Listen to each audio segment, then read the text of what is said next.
O governo hoje anunciou a criação de um grupo de trabalho para a reestruturação do país depois dessa crise aí do coronavírus, mas principalmente depois da crise econômica. Um grupo que vai propor soluções na área da economia, da infraestrutura, da segurança, de todas as áreas do Brasil, porque o Brasil vai entrar numa crise econômica muito grande.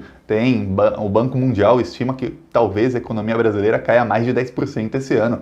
Há outros bancos, outros analistas que indicam que é 5%, 7%, então a coisa vai ficar feia na área econômica, muito graças à incompetência do Bolsonaro e do Paulo Guedes. Aí você pensa, caramba, o governo Bolsonaro está criando um grupo de trabalho e quem é que vai chefiar esse grupo? Porque esse grupo é formado por 16 ministérios e eles vão enviar relatórios quinzenalmente, ou seja, a cada 15 dias vão enviar relatórios para o chefe do grupo e daqui 3 meses o chefe do grupo vai decidir o que vai fazer. E aí você pensa, o chefe deve ser o Jair Bolsonaro, claro. Não, aí você se enganou, não é o Jair Bolsonaro o chefe desse grupo. Aí você pensa, caramba, se é a reestruturação do país pós-crise, e a crise também econômica, deve ser o Paulo Guedes. Não, você também se enganou. Mas o Paulo Guedes tem o Super Ministério da Economia. Já sei, quem tem Super Ministério é o Sérgio Moro, é ele? Não, o Sérgio Moro não foi nem convidado para a festa, para o grupo. Ele não está no grupo. Um grupo com 16 ministros não tem o Ministério da Segurança e Justiça. Não está o Sérgio Moro. O chefe do grupo é o general Braga Neto. Eles vão ter que, então 16 ministros vão ter que se reunir a cada 15 dias e enviar relatórios para o Braga Neto sobre tudo o que eles estão fazendo. E no fim é ele quem vai tomar as decisões. Não é Paulo Guedes, não é Bolsonaro, não é Sérgio Moro, não é Mandetta, o Ministério da Saúde. A propósito, o Mandetta está realmente por baixo, porque o Ministério da Saúde não foi chamado para esse grupo. O Braga Neto até falou, depois de algumas críticas que recebeu hoje, ele falou que vai chamar o Ministério da Saúde para esse grupo. Mas imagina, um grupo que vai reestruturar o país para uma crise, que é uma crise da saúde, não tem o Ministério da Saúde. Estranho, né? Bem estranho. O Braga Neto enquadrou o Paulo Guedes. E olha, há quem diga, tem gente aí dizendo, não, isso é mentira, é teoria da conspiração. Os militares não estão no poder, não. Os militares estão comendo na mão do Bolsonaro. O Bolsonaro, semana passada, não conseguiu nem demitir o Mandetta. O Mandetta, se for demitido agora, é só porque os militares perderam a paciência com ele por conta do estrelismo. O Bolsonaro não consegue fazer absolutamente nada sem o aval dos militares. Inclusive, são eles que vão coordenar o grupo. E o Paulo Guedes perdeu poderes. Na prática, essa decisão de hoje faz com que o superministério do Paulo Guedes, superministério da Economia, não seja mais um superministério. Por quê, Thiago? Porque depois dessa crise, quem vai tomar as atitudes de para onde vai verba, para onde vai emenda parlamentar, onde se vai construir, onde se vai fazer obra pública, onde não vai, é o Ministério da Casa Civil, é o general Braga Neto, é o entorno dele ali, não é mais o Ministério da Economia. E são 16 ministros, cada ministério vai ter que indicar uma pessoa, o ministro e mais uma pessoa, para participar desse grupo de trabalho, e o Ministério da Economia tem o mesmo peso que os outros ministérios. O único que está acima é o Ministério da Casa Civil.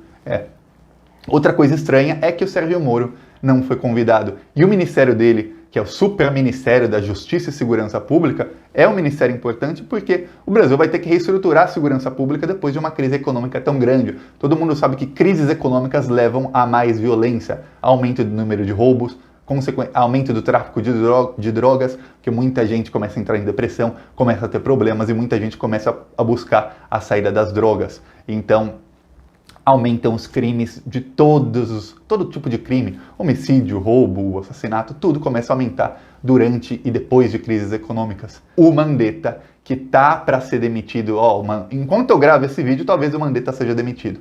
Eu não sei, Thiago, não sei.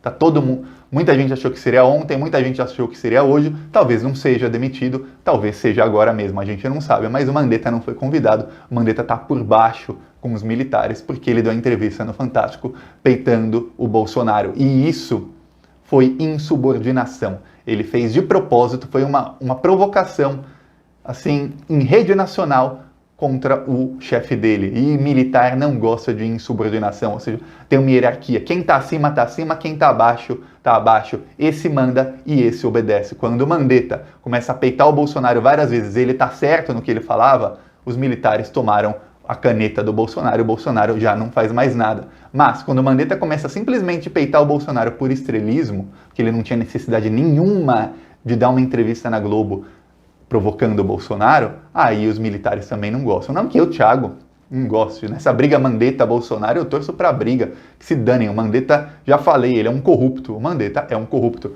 O Mandetta não foi uma escolha técnica. Quando eu vejo gente da esquerda falando que o Mandetta foi uma escolha técnica do Bolsonaro, ainda dá vontade de desganar assim. O Mandetta foi uma escolha, o Bolsonaro colocou ali um corrupto do DEM para destruir o SUS. A primeira coisa que o Mandetta fez antes mesmo de assumir foi ameaçar os médicos cubanos, falando que eles tinham que fazer o revalida, que eles iam ter um sistema completamente diferente no Brasil. Os médicos cubanos falaram, quer saber? Tchau, e foram embora, porque eles não precisam disso. E aí, o que aconteceu? A primeira coisa dele, a primeira atitude dele, na prática, foi expulsar os cubanos. E aí ele começou a sucatear o SUS, porque o Mandetta foi presidente da Unimed lá no estado dele, no Mato Grosso. Então, ele está com os planos de saúde, ele quer sucatear o SUS, porque quanto mais sucateado for o SUS, quanto pior for o serviço público, mais gente vai pagar para ter plano de saúde e mais a Unimed dele vai ganhar e os outros planos de saúde consequentemente também. É isso, é só por isso que o Mandetta está lá. Não foi escolha técnica, é um bandido corrupto que está ali, é isso. Quem também ficou de fora foi o Weintraub, que estava se bicando com a China, foi a Damares, que também é outra louca, e incrivelmente o Onyx Lorenzoni, que é o ministro da cidade, os ministros da cidadania. E ele poderia propor, o ministério dele é quem poderia propor obras de infraestrutura e coordenação com prefeitos, mas ele ficou de fora. É isso, gostou do vídeo? Curte, compartilha, se inscreve no canal e vamos fazer oposição ao desgoverno. Se a gente empurrar com força, eles caem. E é isso que a gente quer. Falou!